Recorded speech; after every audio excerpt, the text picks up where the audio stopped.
Today we are going to meet Cheryl with C&M Horses. She is a horse trainer with tons of experience. She lives in Whitesboro, Texas.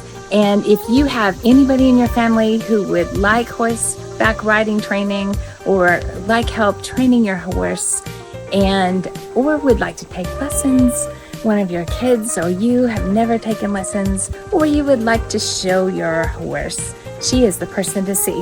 So take a look at this video and let's see what she has to say. So how long have you been here at this location? We've been at this location since 2001. Okay.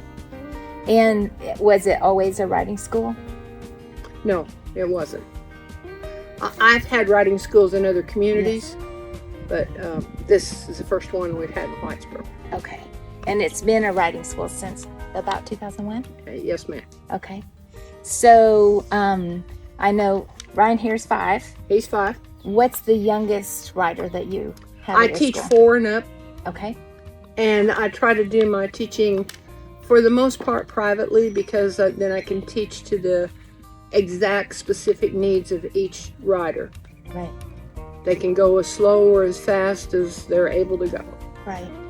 You can see what they're doing, what their habits are, instead of trying to focus on 5 or 6 kids. You can see exactly what that And when I taught at Colorado State University, I used to teach 6, 4, 5, and 6-year-olds in a class every Saturday morning. And it was a challenge, but I've learned over the years that for quality, I can do a lot more with one horse and one rider at a time. Right. So do people bring their own horses sometimes? Sometimes. Usually when I accept a student into the program, we do a discovery lesson. We spend about an hour, hour and a half. They discover about me, and I discover about their needs. Right. And if I usually put them on one of my horses, because my horses will tell off on them if there's something that they don't exactly know. Right. And so then I know what the needs are for going forward. If they need to stay on a trained horse until they go to their horse, or if their horse has enough training that we can go right to what they want to do, that's great. Right. So tell off. So in other words, if I don't have my leg in the right place and I'm trying to make the horse move, he's going to That's right. He's just not going to move. Right. And that's a very pacifistic, gentle, well-trained horse. He's not going to do anything. He's just not going to do anything. He's not going to do anything bad. He's just not going to do anything.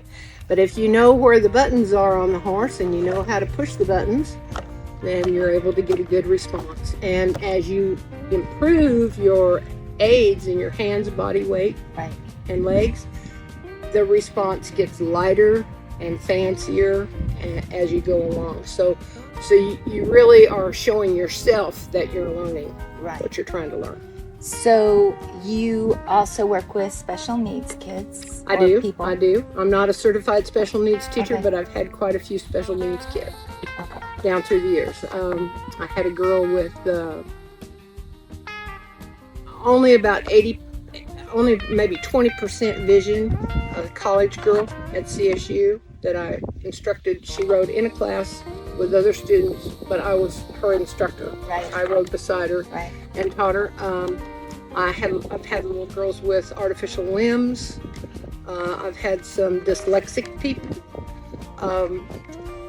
college age and elementary age both. So it's a learning experience for me, just like it is for them. And actually, I've discovered down through time that the more you treat those people like ordinary citizens, the better they do. Right. Yeah, because it's building their confidence and helping them feel like, I can do this. That's exactly right. And confidence is a big thing with the horses. If you know your body movements, where you look, what you do, makes a lot of difference in what you can achieve and how you're going to expand your riding abilities as you go to do different disciplines, do different things that you want to learn. So earlier you mentioned showing competitions. What kind of riding is that? Normally when I take a group of students, most of the students do showmanship, which is a ground event, a leading event, halter, Western Pleasure, Western Horsemanship, Hunter under Saddle, English Equitation, Trail, and Trail in Hand. So we have an option to do anywhere from 1 to 8 classes when we go. Wow, that's neat. Where all do you go? We go locally, sometimes to Gainesville. We've got 2 places in Gainesville that we show, and sometimes we go to Sulphur Springs, just a little more of a regional show. I've taken quite a few people to the Pinto World in Tulsa, and quite a few people to the Paint Horse World in Fort Worth. I've been a big advocate for the paint horses because the Paint Horse Association provides a lot more scholarship money that kids are able to earn. And so if they do start out on a horse of mine, and then we decide where they want to go and what they want to do, and then we look specifically for a horse that they can do 8 classes on. If they go to a world show at the Paint World, they could conceivably earn from $500 to $3,000 in a weekend. So now your investment in your horse is also vesting the rider in their college education, which I think is really great. It is, yeah. Do you have goals to grow your business or change your business or just stay where you're at? What are your goals? Pretty much I like staying where I am. I really like starting people who are, they may not realize they're beginning riders, but they are really beginning riders, and bringing them up through levels where they can achieve things that they want to achieve. I may get a rider ready and they may want to go to a reining discipline, and if we do that, then we find a really good reining horse instructor with trained reining horses, and we go there and we learn to do that. I've done that with several of my students. The same with barrel horses or rope horses or whatever discipline anybody wants to do. I like starting new people, showing them things, making them confident that they can achieve goals. I'm also an equine appraiser, so that is although that's a completely different thing, it takes a lot of hours of time. So when you do equine appraisal, you're looking at the horse, the conformation, and then what it can also do, or no? And the reason for the appraisal. Probably the most important thing is the reason. You could have a horse that's been injured in an accident and you're appraising it for insurance purposes. You could have a stallion that's a partnership and you could be dissolving the partnership. Right. Or you could be forming the partnership. Okay. Just like a house. You could be right. You could be donating that horse to a therapy facility. Okay. That's a whole different thing to itself. You could appraise it for collateral at the bank.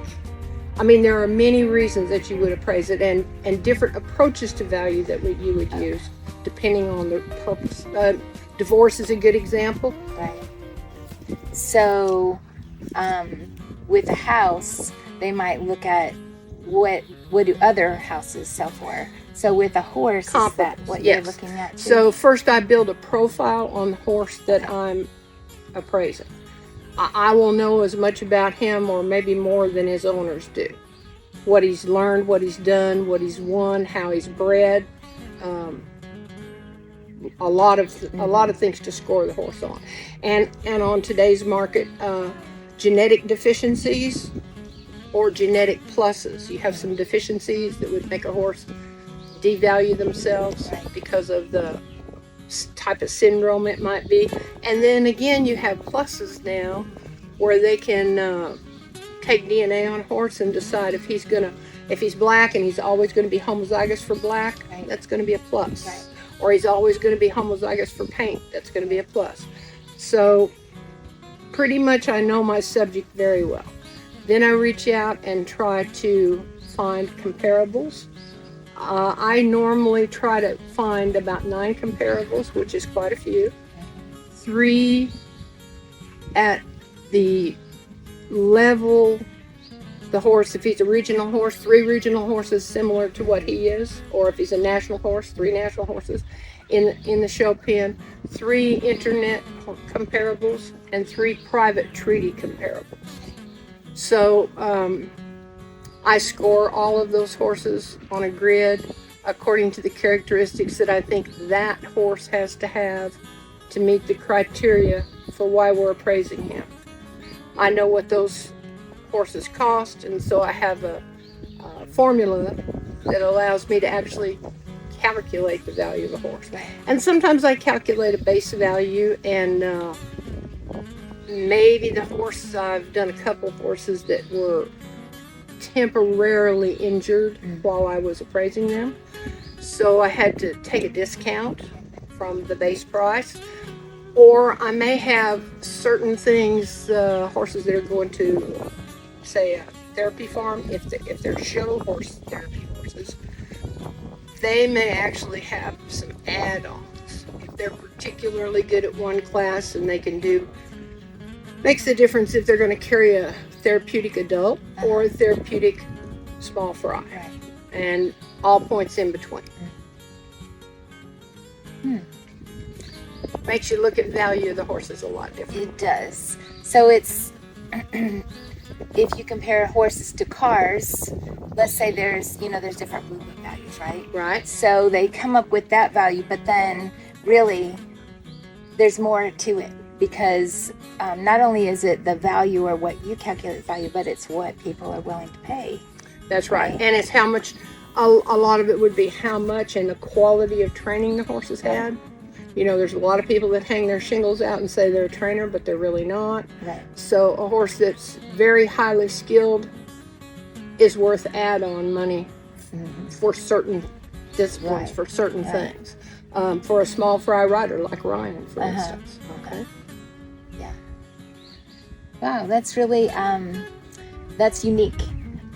It makes you look differently at value. Yes. Yes. So how many horse appraisers are there? Is it a common thing? I don't know in the United States how many total there are, but I know that in the society that I'm licensed through, I've taken my test to be a senior appraiser, and I think there are only about 50 senior appraisers in the country. Okay, there's appraisers at different levels. Right. How often do you get asked to appraise a horse? It's kind of the luck of the draw. I could walk in the house right after you leave and have somebody call me, and they might have 20 head that they're appraising for some reason. Right. Or it seems a lot of times like I'll get an appraisal to do. I had one for a horse that got injured in a trailer accident, and right behind that, just like a week later, I got a horse that was injured actually in a construction accident, where the construction people went to the place and dug some holes and didn't put anything in the holes, and the horse stepped in a hole and broke his leg. It seems like I'm either really busy at one thing or really busy at another. Yeah. That's how life is. This spring, of course, been tough because it's rained so much, and we haven't been able. I don't have an indoor, so I have to wait for it to be reasonably dry so that we're not all slopping around in the mud, including the horses and the riders. Right. Do your pens get muddy easily, or they're very sandy? This pen and that pen are both very sandy, but like this pen is the pen I use for everyone when I start them, and even for some of my high-end riders, it's actually more difficult to perform certain things in that tiny pen, but we have to drain it, and it gets kind of wet on this end, so it takes a day or two for it to dry out. Okay. Well,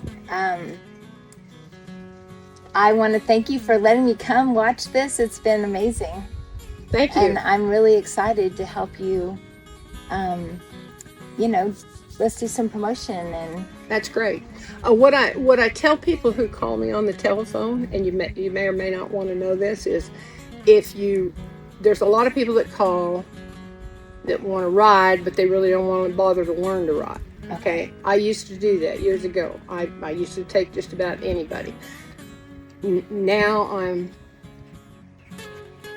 really more geared for people who really want to know how to ride. So if your desire is really to know how to ride, and then plan a course going forward for what you want to do with riding in your life, I'm probably your guy. If you want to come out and have me watch your youngster for about an hour, Right. I'm probably used to be your guy, but I'm not your guy anymore. Okay. So, what if I want to bring my child and I'm concerned about safety? What can you tell me? I can tell you that I have a 0 accident rating over teaching from 1966 until now. I've not had That's an accident impressive. with a rider, but I'm very careful. I'm very picky about my horses. I'm very careful about what I do. Now I will ask a student to push through and do just a little more than I think maybe. If I think they can do it, I'll ask them to do it. But I never ask them to do anything that I think is going to get them hurt or scare them off. I want my riders to continue to ride. I don't want them to fall off and then decide maybe they're going to get back on in 2 years. I want them to continue to ride. Well, I think that's admirable. And ride safely and have fun. We do education, safety, and fun. And we win quite a bit when we go somewhere. That's amazing. And that's another thing, too, that people of all ages, not just children, learning to appreciate when you've had a good performance.